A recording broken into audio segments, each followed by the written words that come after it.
Our guest today, as I had informed in the previous podcast, is Lieutenant General VM Bhuvana Krishnan, Ati Visisht Seva Medal, Yuddha Seva Medal, the Quartermaster General of our Army. In 1998, a study on non-field forces recommended the disbandment of the then 26 pioneer units, and 10 of them were disbanded between 1996 and 1998. However, the Corps proved itself invaluable in its contributions during the Kargil conflict. All of us would remember the legendary horse Chetak of Maharana Rana Pratap, as well as the legendary horses of Arjun's, Ashwarath, Saibya, Sugriva, Megha Pushpa, and Balhaka. I once again thank you for coming to our show and coming to the platform of Clause. Thank you and Jai Hind to all our audience. Hello and welcome to the YouTube channel of Center for Land Warfare Studies, popularly known as Clause, an independent think tank on strategic studies and land warfare issues. As the audience is by now aware that our center has started a series of podcasts inviting senior serving military officers to apprise the nation about the preparedness of Indian Army to deal with current and likely future security challenges facing the country. Our guest today, as I had informed in the previous podcast, is Lieutenant General VM Bhuvana Krishnan, Ati Visisht Seva Medal, Yuddha Seva Medal, the Quartermaster General of our Army. QMG is responsible for logistics of the entire Indian Army. I must add here that we rarely realize the importance of logistics. Let me inform the audience that we do not realize the presence of logistics, but the absence of it. The ongoing wars are clearly highlighting this fact. So unless the army is logistically prepared, we cannot win wars. Let me put it in simple terms. A well-planned and executed logistics, both during peace and war, is the bedrock for success in any battle. To tell us more about the functions and activities of the Quartermaster General, we have today with us the man responsible for the entire logistics cover for the Indian Army, Lieutenant General VM Bhuvana Krishnan. But before I invite him to this podcast, let me very briefly introduce our audience to his profile. General Bhuvan Krishnan, Ati Visisht Seva Medal, Yuddha Seva Medal, is an alumnus of Sainik School, Amravati, an NDA, Khadagwasla. The General Officer was commissioned in June 1988 from IMA Dehradun into the Dogra Regiment. The officer has done various career courses and has performed extremely well in those. He's double MPhil in Defense and Management Studies and Defense and Strategic Studies respectively. The General Officer has commanded a battalion of Dogra Regiment, the most challenging brigade of our army, the Siachen Brigade, and an infantry division in the valley. He also has the privilege of having commanded the elite 17 Corps. He was an instructor at the Defense Services Staff College, Wellington, and above all, Defense Attaché at the High Commission of India in London. I happened to have been there in London while he was tenanting this particular appointment, when I had gone for attending a particular seminar. The General Officer is also Colonel of the Dogra Regiment and Dogra Scouts with effect from 1st November 2022. The General Officer was awarded the Yuddha Seva Medal on 26 January 2016 and Ati Visisht Seva Medal on 26 January 2022. He is presently holding the appointment of Quartermaster General, and if I were to put it in simple words, the Annadata of Indian Army. There is an old saying that the army marches on its stomach, and General Krishnan ensures that for all of us. A very warm welcome to you, General Krishnan, to this particular podcast of ours. Thank you very much, sir. I think it was very well put that the absence of logistics, is always sorely felt. And I'm happy to be here in the podcast. And CROSS is a very distinguished and fine institution and the think tank of the Indian Army. And I'm honored to be here with you, sir. Thank you very much, General Krishnan. In fact, I'll straight away launch into the session, essentially to cut on time. I want to ask you, could you provide an overview of your responsibilities, role, task, charter, etc., which mostly people are not aware of our country? So, over to you with that first little question. The Quartermaster General is amongst the principal staff officers to the Chief of Army Staff, and he is responsible for all matters Q, as we call in the Army. Amongst the responsibilities I have as a Quartermaster General, first and foremost is the planning and provision of land and accommodation for the Army establishments, as well as environmental conservation and management, and responsible for monitoring provisioning of transport, supply, fuel, oils, and lubricants, and of course, rations. Monitors the purchase, training, breeding, health, and efficiency of all animals right till the disposal in the army. And one is also responsible for provisioning of canteen and hostel services. And the Quartermaster General also monitors the functioning of the Pioneer Code, which provides a disciplined and well trained manpower. And I also have an administration and coordination directorate, which is intended for providing administration and logistic support for the Army headquarters here at Delhi. The Indian Army is focused on quality assurance, timely delivery of services, technology absorption, and optimal employment of all its resources. And towards these larger goals of the Indian Army, the Quartermaster General's branch, building upon the solid foundation over the decades, implements measures to further enhance the quality of rations and habitat, ensure infusion and absorption of technology, and optimal utilization of units, personnel, animals, and equipment, and thereby ensuring combat readiness.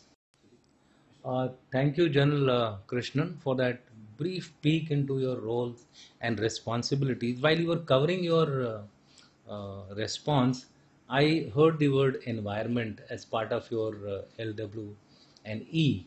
Uh, is it a new entry into your lexicon, or it has been there from the past as well? Military stations and cantonments, I would call them the green lungs of the town, city, or the rural belt where they are. And to give this a special focus, the environment was added on to the land and works a couple of years back.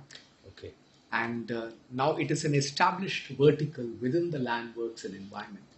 And by virtue of providing that E, we have re-emphasized the importance which the Army has always given to the environment. I think it's in tune with our 2047 goal of being a developed Viksit Bharat with the environment being part of our scheme of development. Moving on to the next question, which I have for you, is that could you inform our viewers about the directorates that fall under your purview? Because I believe you possibly control the most number of directorates which are functioning under you, almost 7 of them. So could you give us a brief preview as to what are their fundamental roles and general achievements? As you correctly said, sir, there are a total of 7 directorates under the Quartermaster General's branch. And I shall now cover upon each aspect of these directorates. First is the Supplies and Transport Directorate, which is responsible for the Army Service Corps. In fact, it is the line directorate of the Army Service Corps, which is the oldest and the largest administrative service of the Army and is into its 264th year of its existence. The ASC is responsible for provisioning, procurement, and budgeting of petroleum products, hygiene chemicals, dry supplies, tinned and dehydrated items of rations. In addition, it also handles the mechanical and animal transport of the Indian Army. The Corps ensures a very robust supply chain while maintaining stringent quality control in accordance with what we have as the defense food specifications, which are continually revised.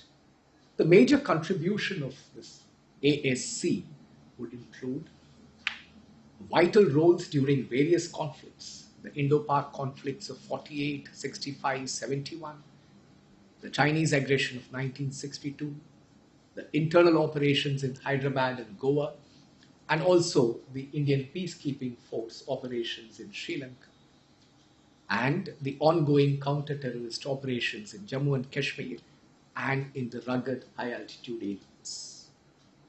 The Corps did a yeoman's service in the treacherous terrain in Kargil sector during the Kargil conflict of 1999. And in fact, many of us are not aware that 874 AT Battalion, a battalion based out of Udhampur, which was moved into the Kargil sector, was awarded the Chief of Army Staff Unit citation for its sterling performance during Operation. In fact, the roll of honor of the Army Service Corps includes a Mahavir Chakra, 4 Kirti Chakra, 14 Veer Chakra, 23 Shaurya Chakra, and 114 Sena medals. Moving on to the Land, Works and Environmental Directorate, about which we had a small conversation. The scope of this directorate has expanded over the years, starting off as an additional directorate for land and works into now a full-fledged directorate of land, works and environment. It is responsible, as I said, for provisioning of and planning of land and accommodation for all army establishments and units. And it also focuses on matters relating to ecology and environmental conservation, and these days also into the utilization of non-conventional sources of energy. Okay. The Army Postal Service is again a directorate which has been serving the Indian Army for very long. It has completed 50 years since raising, and we have what is commonly known as the 56 APO and the 99 APO, which actually signify the one central base post office and second central base post office. It also has an Army Postal Service Center, which is a training establishment located at Kamti. The Army Postal Service ultimately emerged as an independent corps on 1st March 1972 with the emblem Rajhans, which is a flying swan approved by none other than the Honorable President of India. The corps today is a lean organization providing postal and scheduled dispatch service cover, e-commerce delivery, and services like Aadhaar, newspapers, magazines. The field post offices cater for our troops across the country and even on UN missions abroad. The Army Postal Service, I must say, is unique and one of its kind in its composition within the Indian Army. It has volunteer personnel from the Department of Post and Indian Postal Services officers serving on deputation along with directly recruited personnel of the Army. It's in fact an example of civil-military synergy which has served our nation and the Army very well.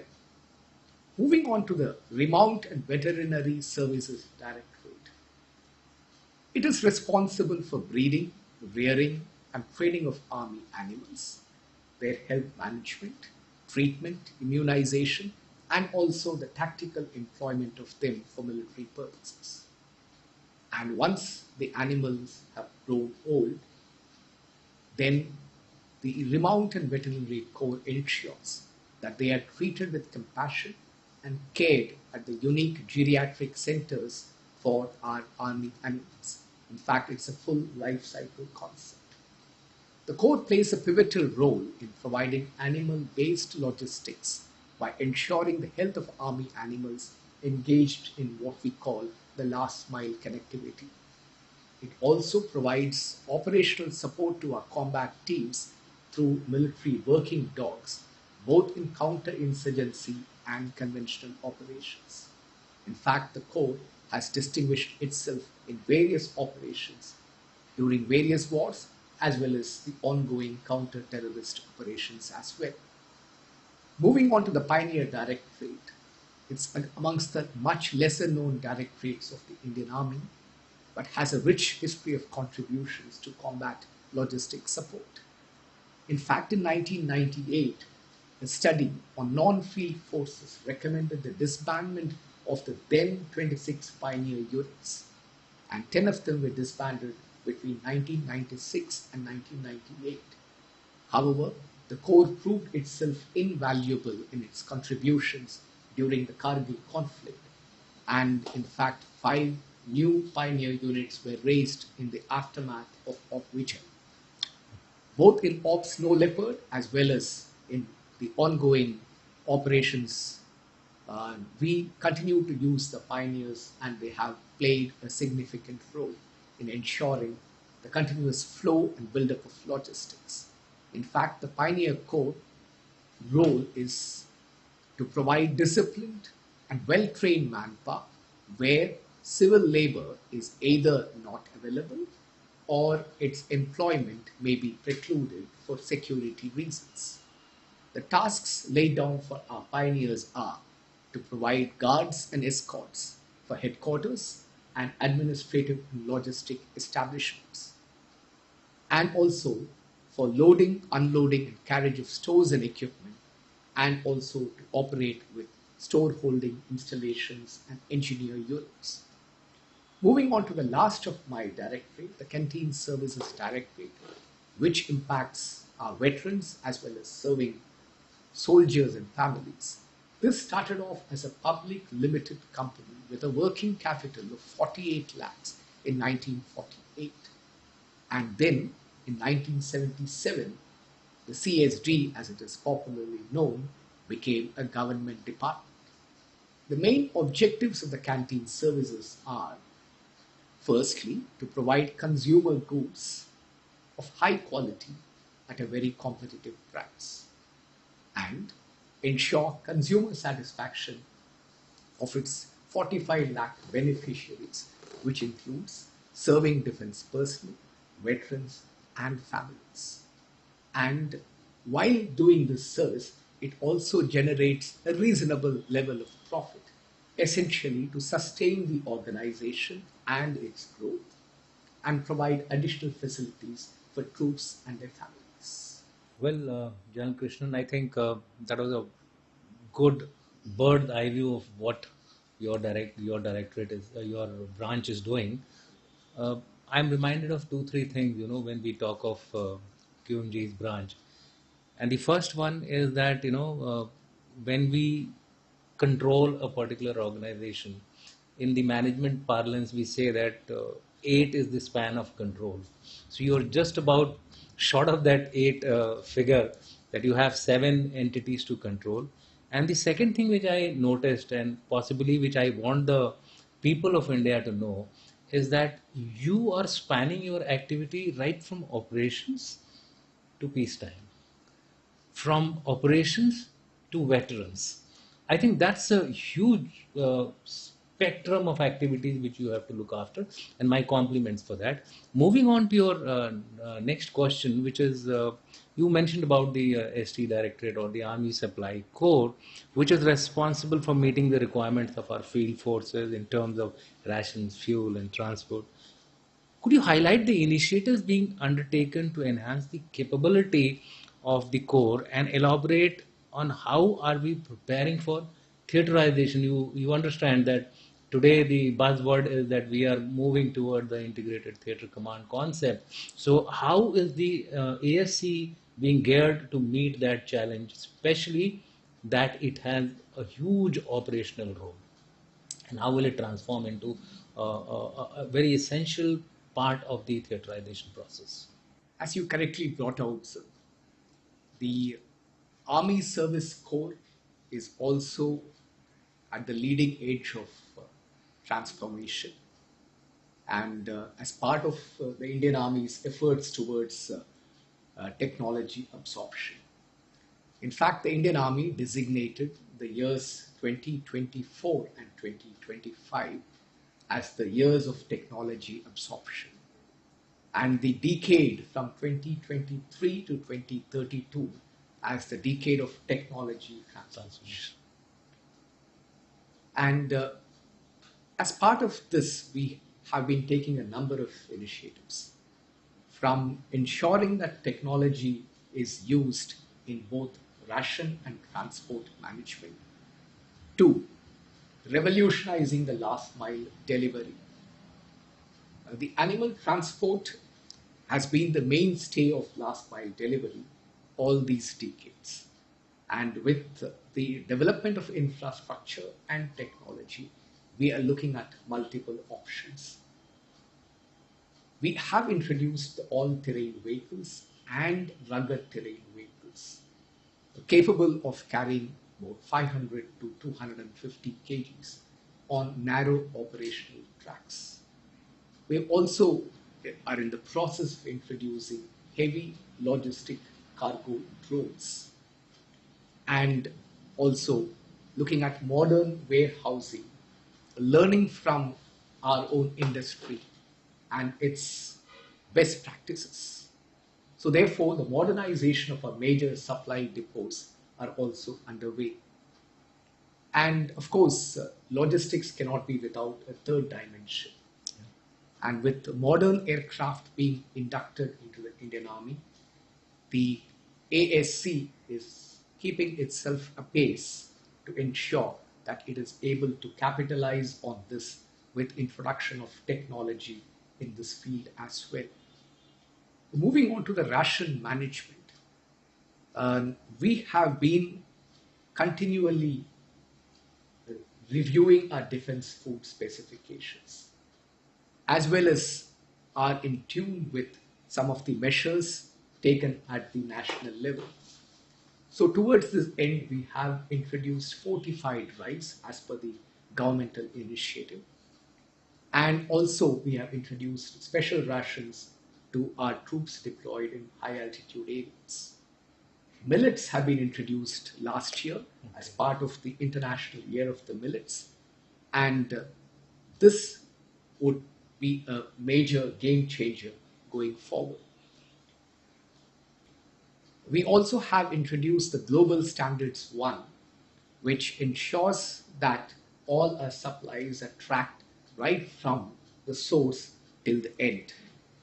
And as per the mandate of the Government of India, we have gone into the GEM portal for procuring all our rations as well as the hygiene and chemicals also.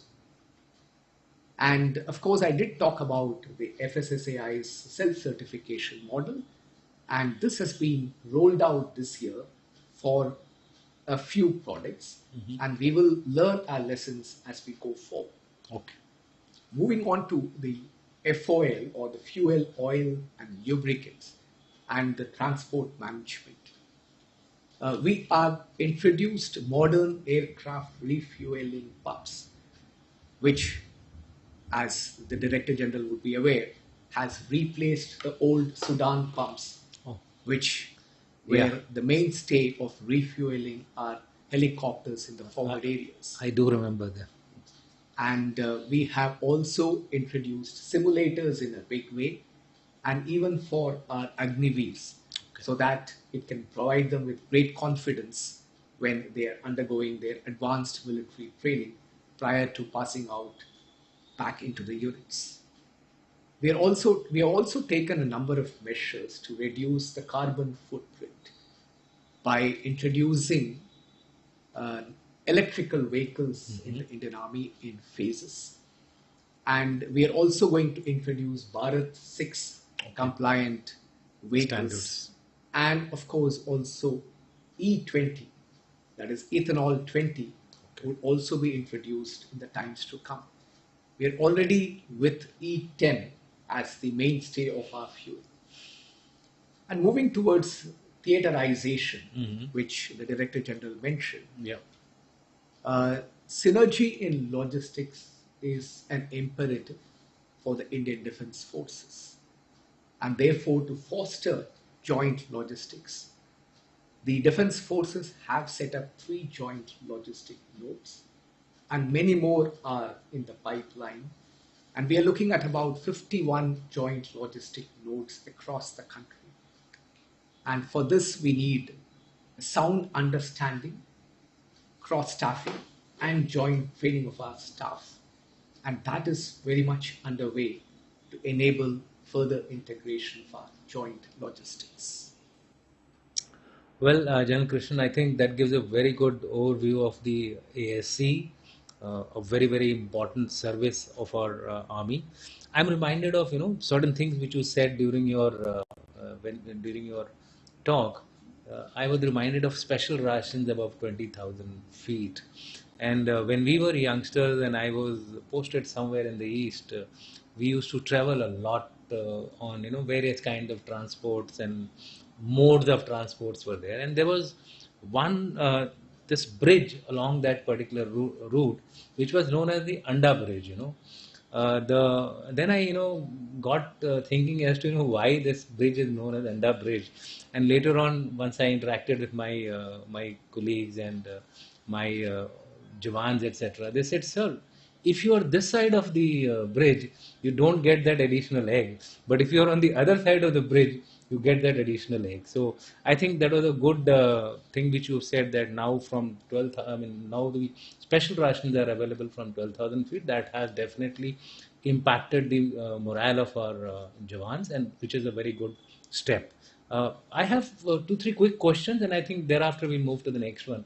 Firstly, you spoke about the last mile delivery, and there is this thing called force substitution which goes along with it. Can you highlight about that? What exactly is that? Uh, well, sir, as part of force substitution, in fact, in this context, I would say substituting the animal transport with alternate means for Okay. last mile delivery. I get that as the intention of your question. And I spoke about all terrain vehicles and Yeah, rugged terrain correct. vehicles. And for that, we need the infrastructure to keep pace. Okay. Uh, then, considering the rugged terrain we have, uh, we also have to speed up our logistics. And therefore, we also are going in for heavy cargo logistic drones. Okay. And we also are working towards designing and developing within our country in tune with the governments and the nations, I would say, Atmanirbhar Bharat, robotic mules. Okay. And we are working with The industry. and research institutions of our country in developing robotic mules, also as part of force substitution for the animal transport. Oh, well, that was a good explanation of this term, because I keep hearing about this term in the strategic and security community. Moving on to the next question, you see, one of the major factors today in I would say environment protection, climate security, etc., has been the pollution which takes place, and the Indian Army's footprint, especially of the carbon, is very high, especially in the frontier areas, whether it is the north or the east. So, what is the Indian Army's initiative now to reduce this footprint of the carbon, so that while we need to have the infrastructure, we need to have all the stuff going up right up to the last mile, we also take measures to ensure that the carbon footprint is reduced in tune with the overall national objective. You're absolutely correct, sir.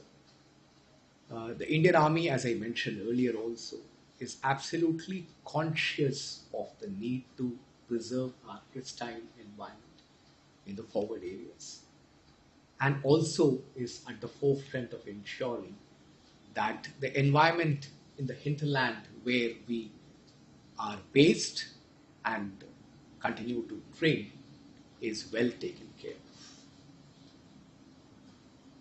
of. Towards the national effort at reducing the carbon footprint, the Army has been taking measures over the years. In fact, if the Director General would remember, we used to have coal-fired bukharis in the earlier days. Yes. Even the wood bukharis used to be there. And a lot of untoward incidents used to happen because of that. And then we transitioned on to kerosene bukharis. Yeah. And we continue to improve our system as we go forward. We have also introduced and are carrying out trials with lightweight, high density polyurethane LPG cylinders. of 10 kgs. And we are quite confident as we go forward in perhaps the years to come, we may be able to partly substitute the K oil with LPG. In the recent times, we have started introducing electrical vehicles into the army. We have 6 electrical vehicles flying in the army headquarters under the Administration and Coordination Directorate, which I mentioned, is responsible for providing logistic support to the army headquarters.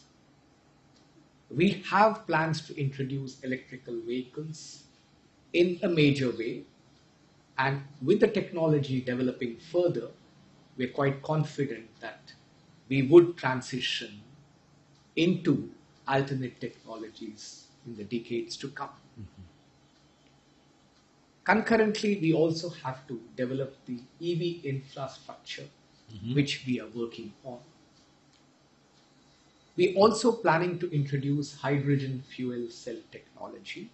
In fact, I'm quite happy to inform the audience that we have partnered with IOCL for trialing a 37-seater hydrogen fuel cell bus at Delhi. It's currently operating for the commuters, the soldiers, and the officers from their place of residence to the army headquarters and back.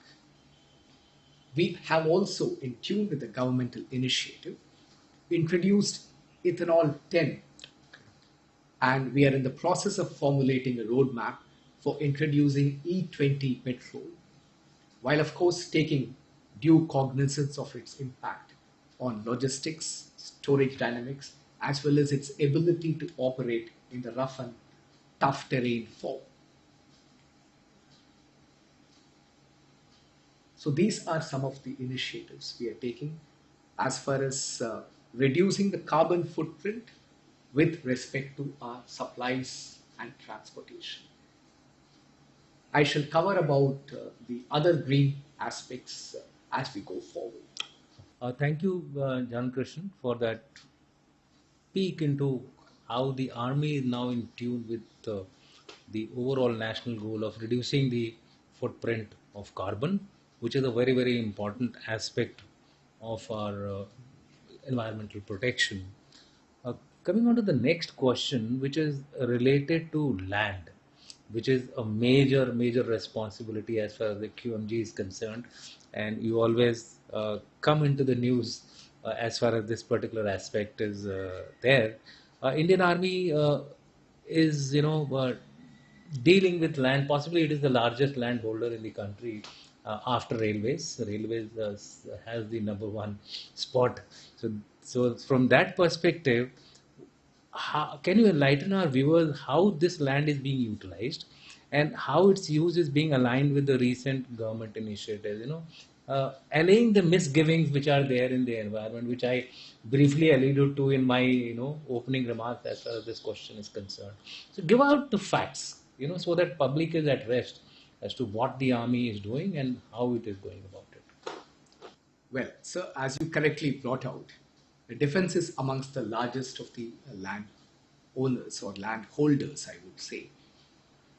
However, the land which the defense holds and the Indian Army holds is for specific military purposes. Land is required for basing our units across the country.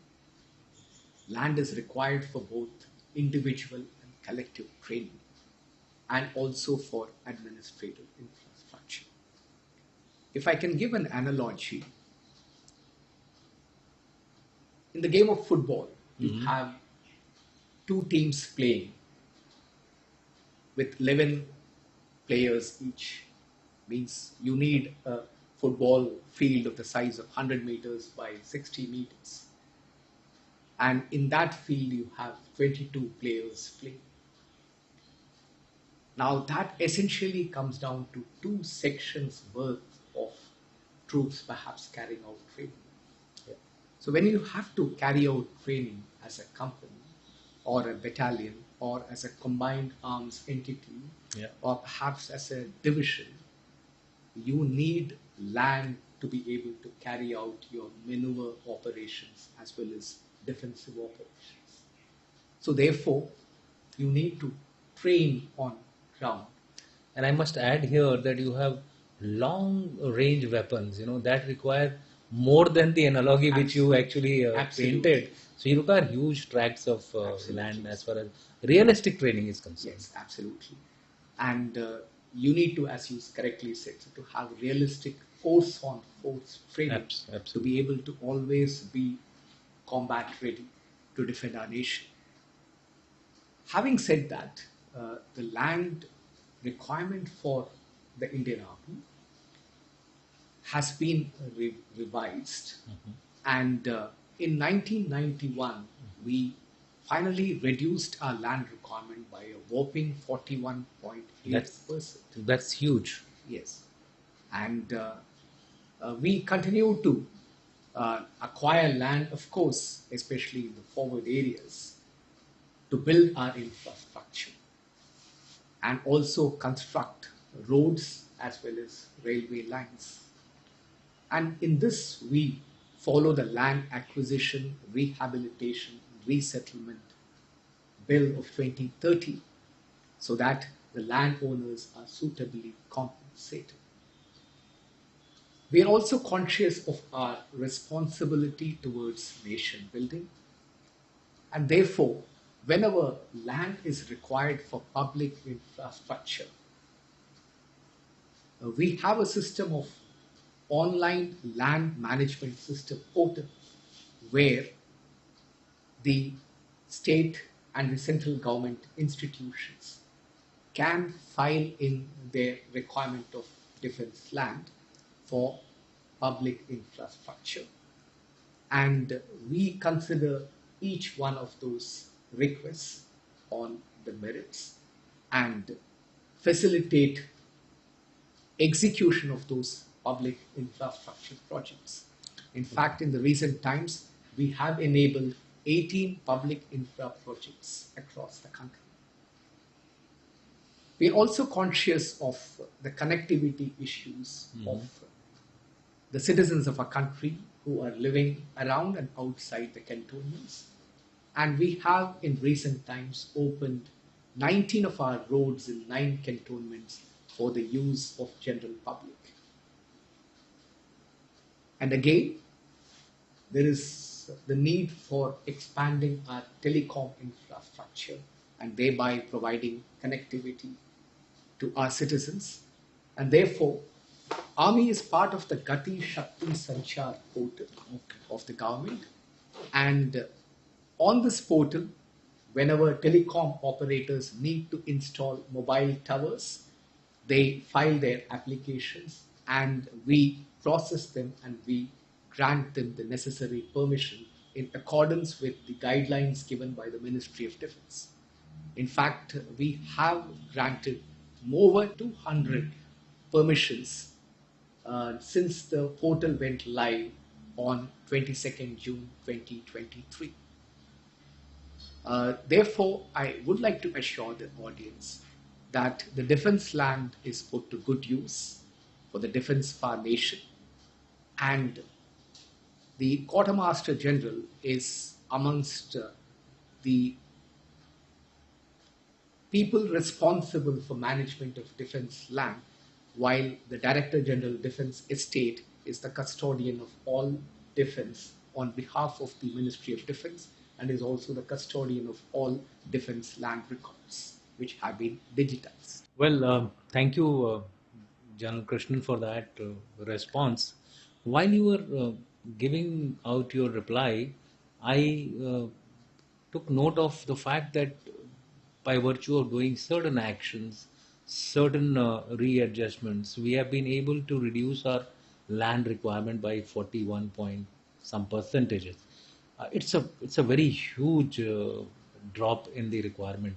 Can you highlight to us exactly what we did to ensure that our land requirements are cut down so that we overall contribute towards the nation building as such? Land requirement of the army. And using the latest technology, as well as going high as far as construction of our administrative and infrastructure and habitat, we have been able to bring down our land requirements substantially. Okay. Also, I suppose the technology must have been used to, reduce the requirement of ranges, etc., so that you are able to exploit more of simulators and such like things. And also, the new technology can be used to, I suppose, reduce the range requirements, length, etc. Those also must have been there. We have come up with, in collaboration with the DRDO, the baffle ranges, Yeah, so that's which have reduced our land requirement for long ranges. And simulators are being used.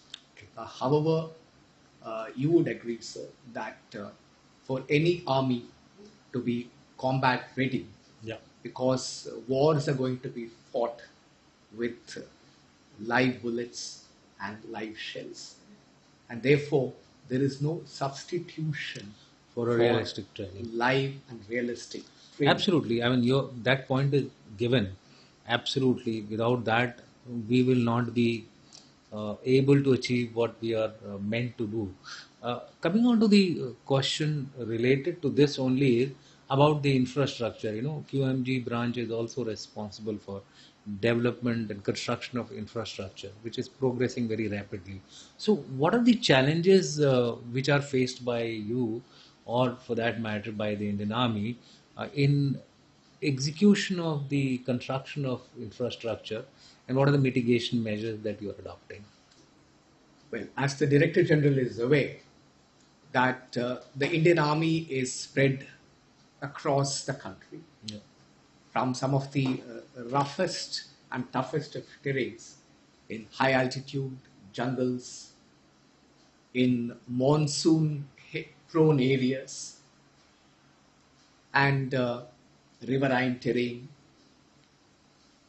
And therefore, each of these terrain, along with their peculiar weather conditions, impose their own challenges in rapid infrastructure development. So therefore, we have to plan well ahead to be able to construct our infrastructure in time. Secondly, we are spread across multiple stations to be able to be ready to move at short notice to the borders or across the country, especially with respect to HADR operations as well. So, being spread across multiple stations and being deployed in some of the roughest of the terrains in the world, there are challenges. However, we have to prioritize our infrastructure development, and we are conscious of that and the need to put our money to wise use in time. So, amongst the focus of infrastructure development of the Indian Army are to build up our roads and railway lines for strategic connectivity and operational connectivity, the ammunition infrastructure, which is very important for any war fighting. We also focused on modernizing our military hospitals, and we in fact have undertaken a roadmap for construction of 14 state-of-the-art base hospitals across the country. Okay. Training, of course, is the bedrock of any combat-ready military. And therefore, training infrastructure is always a key focus, both in what we call as Category A training establishments, which comprise of training establishments for each line directorate, as well as officers' training establishments, and the Agniveer training establishments, which are our regimental centers. So, allotment is being made specifically for these training establishments as well, especially our requirement for Agniveers. And of course, the married accommodation for our troops and the basing of units across our country. And while doing this, we also have taken advantage of the new technologies which are proliferating across the country, including the light gauge steel frame as well as 3D printing. 3D printing, we have started off in a very small scale. Okay. And of course, we have revised our processes and we have gone in for EPC contracts as well to speed up the construction of infrastructure across the country. Thank you, Gen Krishnan. You mentioned something about ammunition, and you have seen in the ongoing Russia-Ukraine war, also in the other conflicts which are going around the world. In fact, just to inform you, there are about 30 conflicts which are ongoing across the globe, and that's a huge number. One thing which has come out loud and clear is about ammunition. How do you manage the ammunition? So, when we look at our own ammunition management system, uh, we are moving towards theaterization. Some integration is also taking place. There are a number of commonalities also in certain ammunition. I won't say in everything, but certain ammunition categories. So, are there any tri-service initiatives also being taken, if you are aware of it, as far as the ammunition management is concerned? If you are aware, could you throw some light on that? Uh, Very much so. As we move towards joint logistic node and theaterization, uh, we have plans to take advantage of each service ammunition infrastructure based on station stroke operational requirement, Okay. and of course on the availability of sufficient surplus storage space Okay. to ensure that each other's service ammunition is also catered for in the ammunition storage of other services. Uh, Moving on to the next question, since you had said that you're going to elaborate upon it more, when we are talking about the carbon footprints. So, could you elaborate on the Indian Army's green initiative aimed at supporting the environment as it advances towards modernization? Because that would help in reducing the carbon footprint to a great extent. Absolutely true, sir. The Indian Army, as I mentioned, is always at the forefront of green initiatives. And our military stations are the green lungs of any city, town, or even the rural belt of our country. And planting of trees has been ingrained in every soldier and officer in the Indian Army right from the time we joined our services. And going beyond this, we have a couple of other initiatives as well. Okay. I would like to touch upon the landfill Mukt Army, which we have set ourselves last year. It goes by the acronym AMSA, or Apashisht Mukt Sainya Abhiyan. And towards this end, we have created certain phases of rolling out this project. And in the phase one, we have nominated one station in each command to become landfill free. And this is also in accordance with the Government of India's Solid Waste Management Rules 2016. Okay. And we have ambitious plans to have all the 306 military stations landfill free in the next 5 years. Towards this end, we have been carrying out door to door awareness campaigns and educating everyone about the segregation of waste and its subsequent disposal as well. Our revised scales of accommodation for the defense services, which were revised in 2022, enable provisions for environmental management and works such as composters, shredders, incinerators, along with allied infrastructure. Even rainwater harvesting, arboriculture, and energy efficient devices, which could all be executed through our defense works procedure. We also have tie ups with the National Thermal Power Corporation, Okay. and we are rolling out a microgrid power plant, hydrogen power plant at Chushul in Ladakh, which would generate 200 kilowatts of green hydrogen electricity through the plant which would be established over there. And this would entail a solar power plant for hydrolysis of water to produce hydrogen, which during the non solar hours will provide power through fuel cells. We're also into solarization in a fairly big way. We have completed 68 projects with a cumulative capacity of 84 megawatts, including at the Siachen base camp. We also have signed an MOU with NTPC for direct purchase of 25 megawatts of solar power for our Delhi cantonment.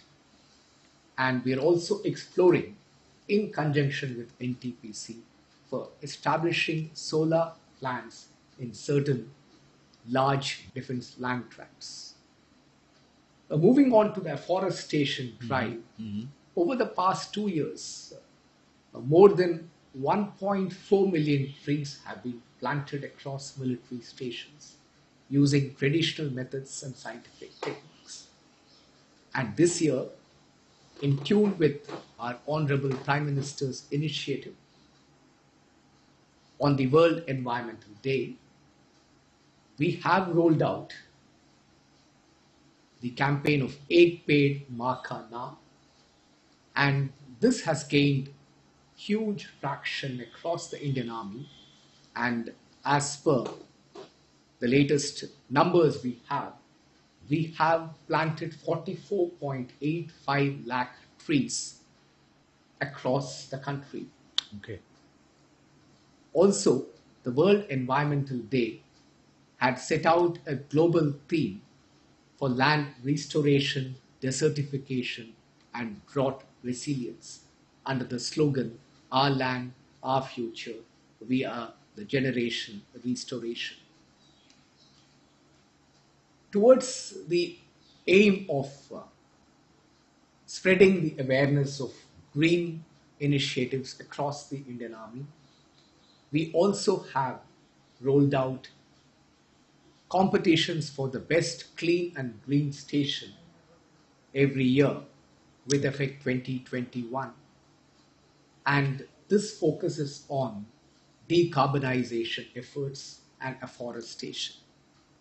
And also, as part of the governmental initiative, we have the Griha norms, and each building which is constructed, which is over 20 crore, is mandated by the Defence Works procedure to obtain a 3-star Griha rating.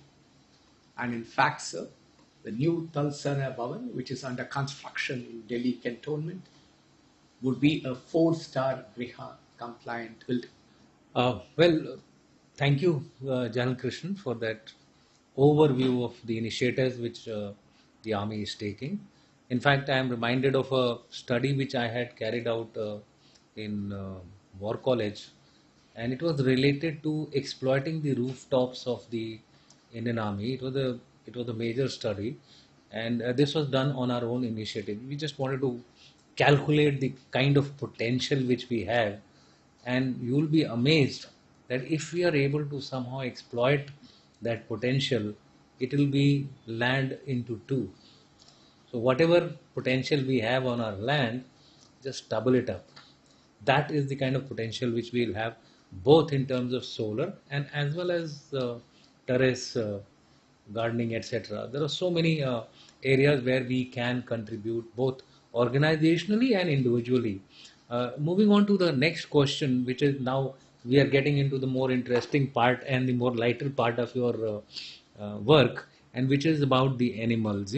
Can you highlight what are the different kinds of animal which the Indian Army employs, and how do you exploit them during their prime age or during their operational abilities, and thereafter how do you dispose them of as they lose out on their on their productivity?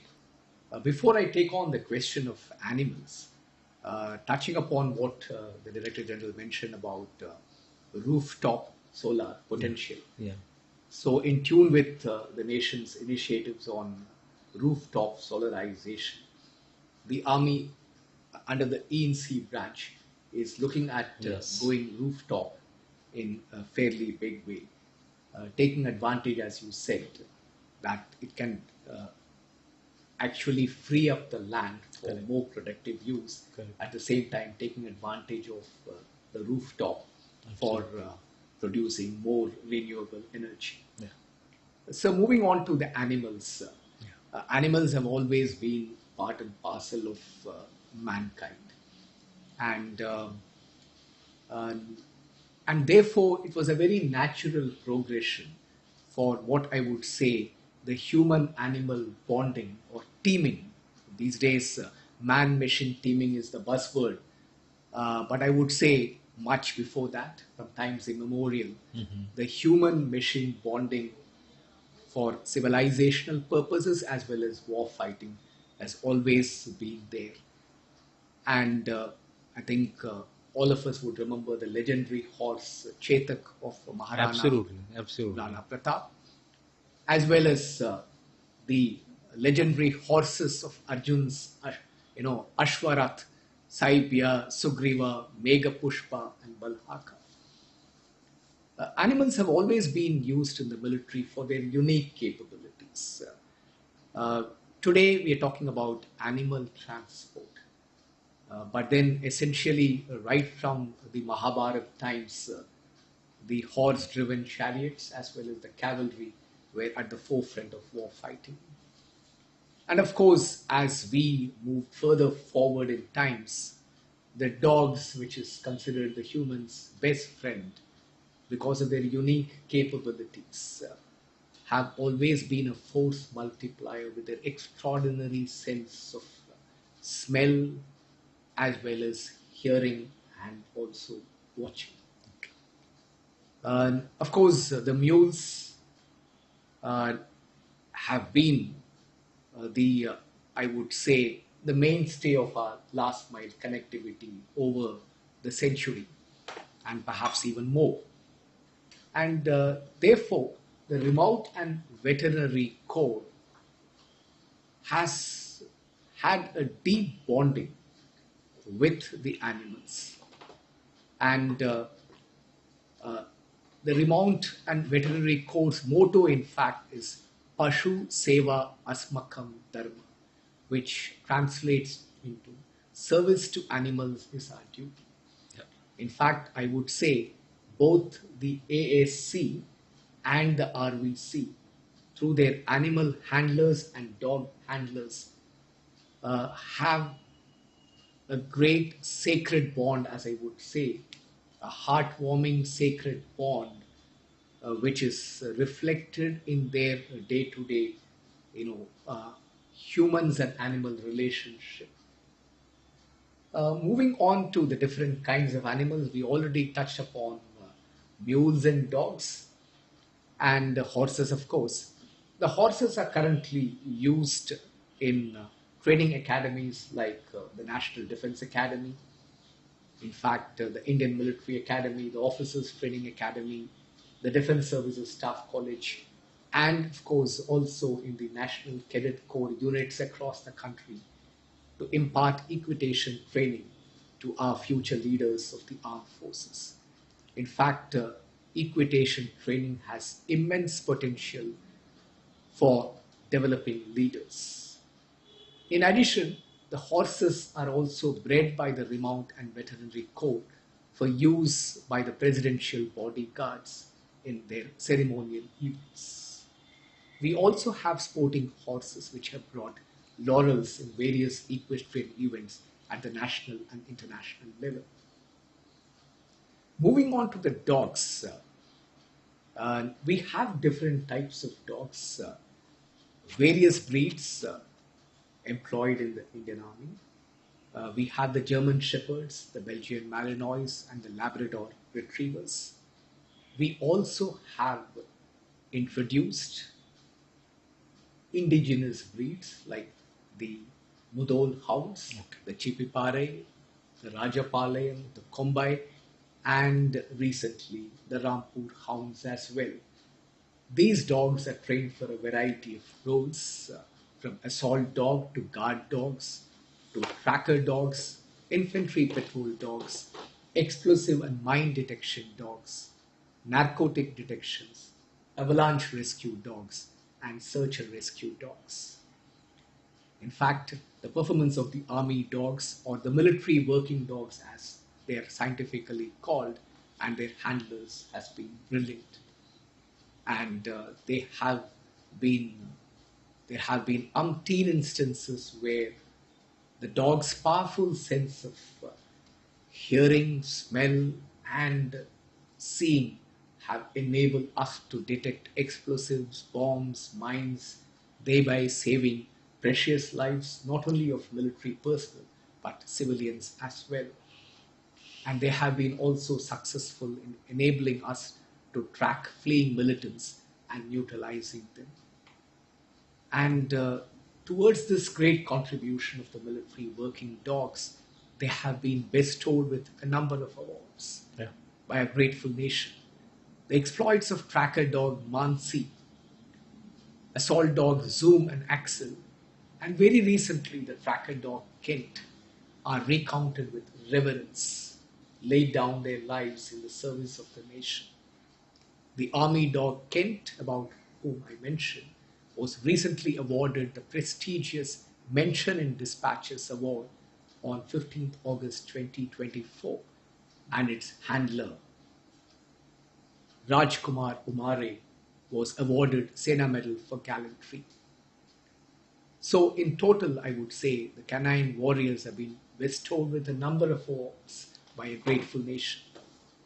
Our search and rescue dogs have been pressed into service not only in the recent Wayanad landslides, but also in many search and rescue operations across the country, notably in Uttarakhand and Himachal Pradesh in recent times, and even in Sikkim.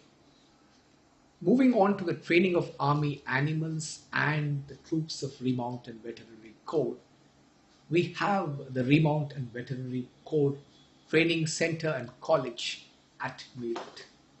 And this is the alma mater of all RVC personnel, and it imparts training to officers and men of the RVC as well as other arms and services, and including paramilitary forces and friendly foreign countries. Okay.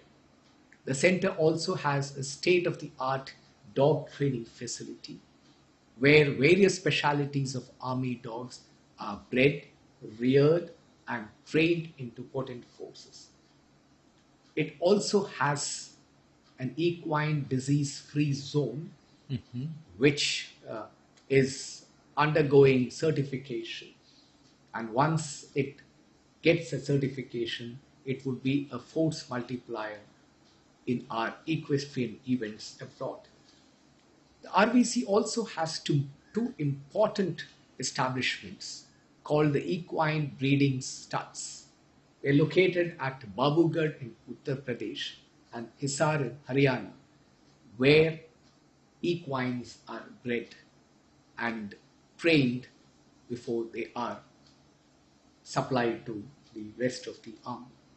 We have for that training two remount training schools and depots at Saranpur in Uttar Pradesh and Hempur in Uttarakhand.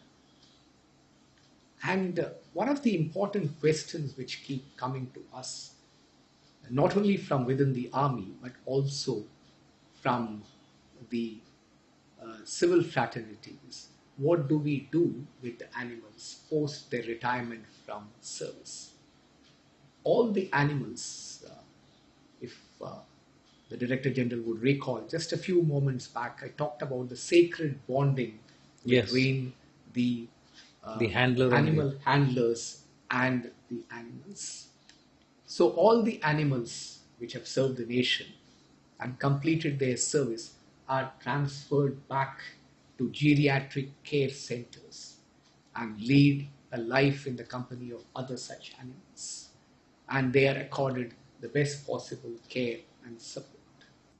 One more institution I would like to highlight to the audience is the Central Military Veterinary Laboratory, which is co-located with the RVC Center at Meerut. It is a less known institution, even amongst the military fraternity. It is an NABL accredited premier veterinary laboratory of the Indian Army. It provides investigational, diagnostic, referential, and research services relating to diseases of Army animals. The lab has a unique distinction of being a national referral laboratory for a number of animal and zoonotic diseases. In fact, it played a very premium role during the COVID 19 crisis. Well, Jan Krishnan, I think whenever we talk about animals, one does tend to get emotional because we are both from the infantry, and we have had so many opportunities where these dogs have proved to be our saviors.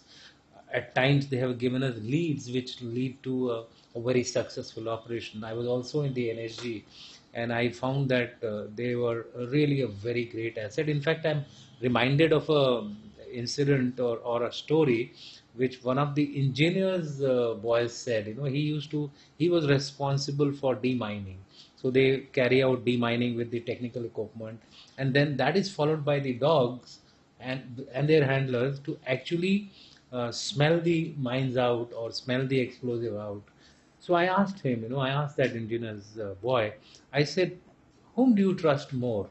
Your technical equipment which you are trying to locate the mines, or you trust the dogs? He said, sir, I trust the dog 98.88%. And I think that tells the story in a very, very, very short and a brief manner as to what kind of a role the dogs, or for that matter, any animals play as far as the army is concerned. Moving on to a next quick short question, and which is, how does the RVC contribute towards Atmanirbhar Bharat? I think there is something which you would like to highlight on this particular issue. Indeed, the RVC contributes towards Atmanirbhar Bharat in its own way. And to give you a few examples, right from June 2008, the RVC has been at the forefront of breeding Zanskar ponies, which are native to Ladakh. And this project has been successful. Mhm. And in recent times, they have been ferrying supplies deep into the Siachen Glacier.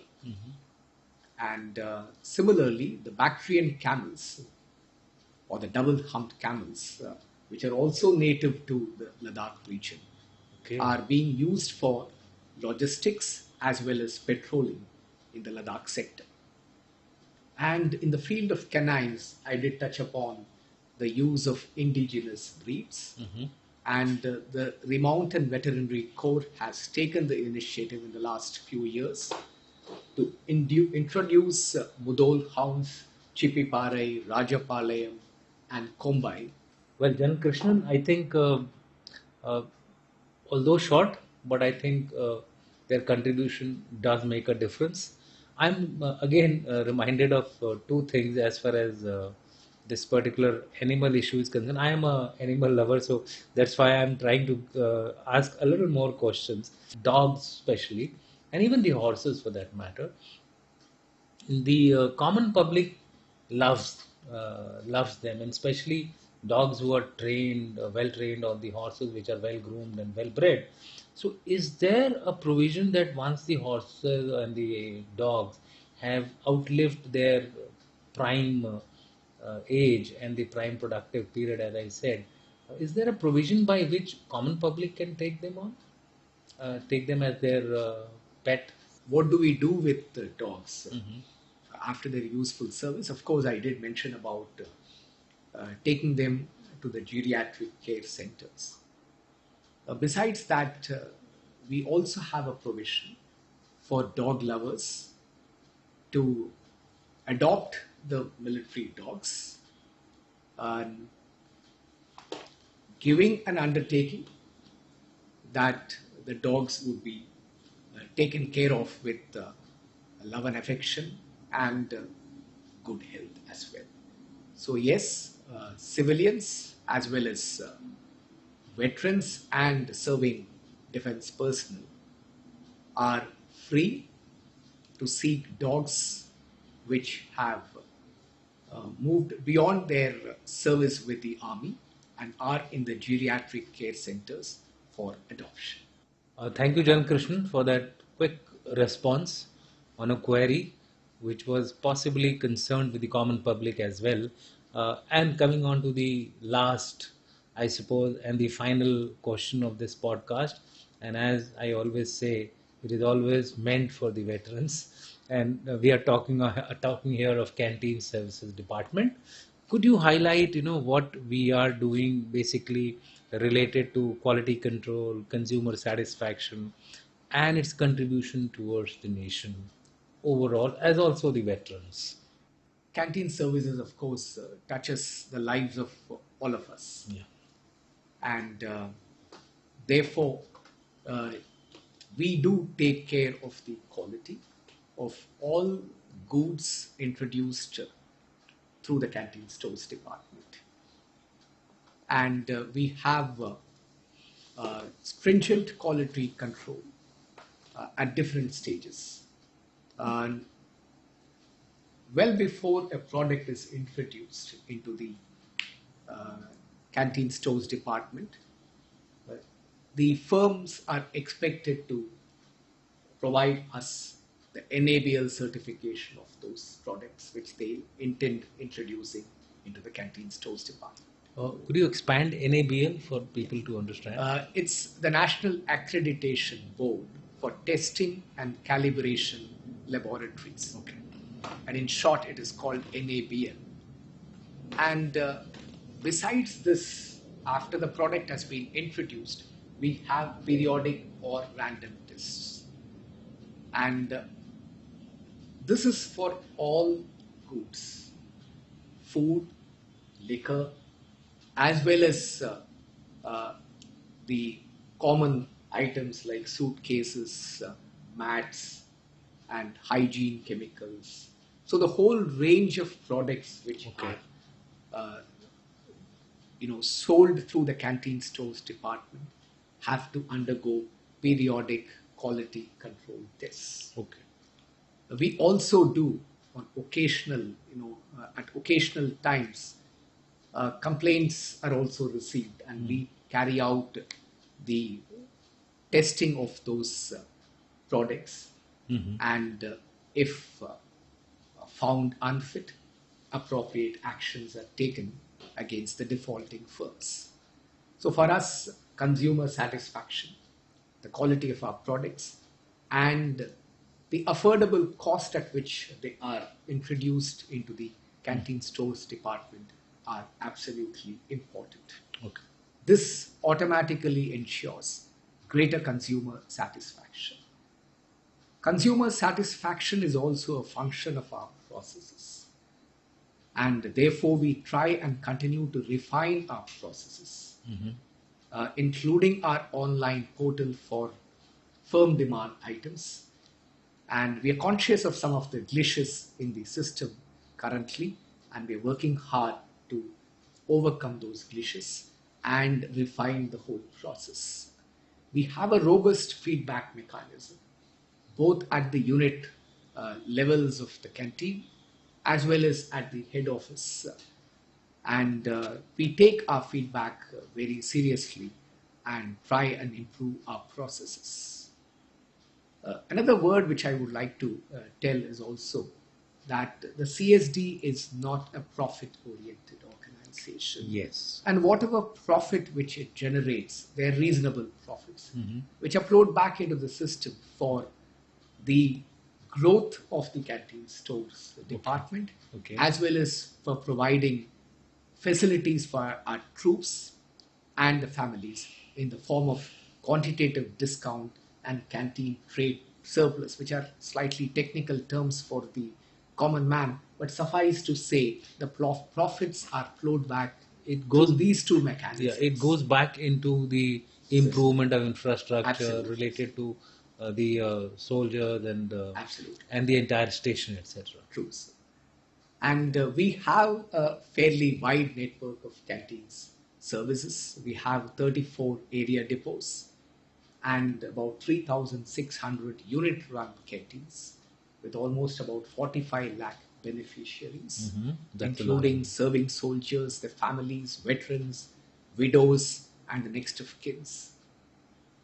And certain recent initiatives, as I mentioned, that we are always looking to improve our services, and some of the veteran friendly initiatives which I can highlight to our audiences, that we have rolled out a large number of ex servicemen canteens, unit run canteens, and extension counters over the last 10 years to provide better access to our veterans and their families to canteen services. We also have, considering that the veterans may have to travel long distance, perhaps, especially when the canteen is at a distance. So we have enabled all ranks as well as the veterans to purchase up to 1 month entitlement in advance, so that their frequency of visits to the canteens are minimized. And we also ensure that all our canteens are well stocked, though at times they might find that due to certain issues, perhaps sometimes there could be supply chain issues wherein some of the products may not be available at a point in time. Also, to prevent unnecessary hassles in renewing the canteen cards, especially for the veterans and the widows, we have discontinued the annual renewal of canteen smart cards. Okay. And now the cards which are issued are valid for 10 long years. We also have provided a unique canteen card for our Veer Naris and next of kins of battle casualties. This card enables easy identification, which ensures preferential treatment and due respect for them. And moving on to contribution to nation building through the canteen stores department. This is again very little known, but I would like to use this media to give it much greater publicity, that as part of Nari Shakti to promote women entrepreneurs, firms having 100% women ownership are provided a concession of approximately 85% in application fees for introduction of new items in the CST. That's a major, I think, step. True, sir. And we also have, I would say, advantages for MSMEs also. We promote them also to introduce their products through the CST. And another thing which I would like to highlight to our audiences, in line with Atmanirbhar Bharat, procurement and sale, if our audience could recall, of about 430 directly imported items were discontinued in the CSD in October 2020. This had a very positive impact. In fact, over 250 such items which were discontinued have been reintroduced into the CST once the firms shifted their manufacturing into Yes. our very own country, Okay. thereby generating employment and revenue for our nation. And lastly, I would like to highlight the Green India initiative. And in line with our national mission, efforts are being made to popularize sale of electrical vehicles and hybrid cars through the CST. Towards this end, 23 electric vehicles, 47 hybrid and 40 CNG based four wheelers have been introduced in the CST, and the sale of electric vehicles have also been further incentivized. Well, thank you, Jan Krishnan. First of all, as far as this entire CSD stores department is concerned, canteen stores department is concerned, I think this is one thing which touches both the service and the veteran fraternity. So there is some amount of interest which gets generated. In line with that, there is a small query which is rising in my mind. Today we find that the digital world has spread all around us. Everybody is trying to diversify their sales through e-marketing. So is there any initiative of this form being undertaken in the canteen stores department, and if so, what is the status of that? True, sir. This is the era of digital commerce, or e-commerce as one calls it. And in line with this, the Ministry of Defense is rolling out request for proposal for adoption of e-commerce through the area depots of the CST. It is at the initial stages, and I'm quite hopeful and confident that we would be able to roll it out at some point in time going forward. And this would essentially be for grocery items, and it would enable our veterans as well as serving personnel to be able to order grocery stores online. I think in some form it will also contribute to the nation building, because then you'll require the delivery mechanism, and in the delivery mechanism automatically civilians will have to get involved in it. So therefore it will overall contribute in some form to the growth of the country. Well, thank you, Jan Krishnan. I think that was a very, very wonderful, good long session and covering 7 directorates. It's a major achievement, if I were to just put it in simple words, to cover such a large canvas in such a small time. With that, I once again thank you for coming to our show and coming to the platform of Clause. Thank you and Jai Hind to all our audience, with the promise that this is not the end of our series of calling senior military officers. Keep a watch at this space of Class YouTube channel. You will find more such podcasts coming in the next few months. Thank you and Jai Hind.